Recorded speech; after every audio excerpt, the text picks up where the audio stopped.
Hello, amazing morning. I'm Romel Castillo. May tanong lang ako. Narinig niyo na ba tong Amazing Pure Organic Barley? May gusto lang kasi sana akong i-share sa inyo yung testimony naming mag-asawa about dito. Alam niyo ba na 10 years kaming hindi nagka-baby ni Mrs. dahil meron siyang adenomyosis at saka endometriosis, which is infertility case siya sa mga babaeng meron nun. Kaya kung iisipin, talagang malabo na magka-baby pa kami.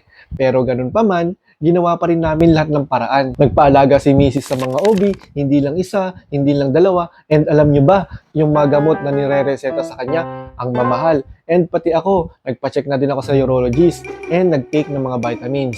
Pero ganun pa din, wala pa rin nabubuo. Hanggang sa dumating yung time na hopeless na.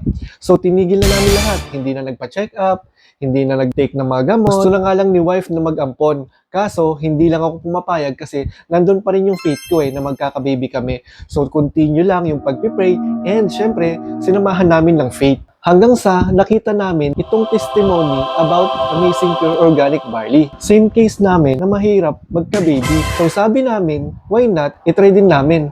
Kasi wala namang mawawala Ang dami na rin lang namin nagagastos. So, ayun na nga, within 3 months drinking this Amazing Pure Organic Barley, in God's grace, nagka-baby kami. And ito na siya, 5 months na. Ang galing lang talaga ni Lord, no? Kaya sa mga gaya namin ni wife na mahirap makabuo, tuloy lang kayo sa pagpipray.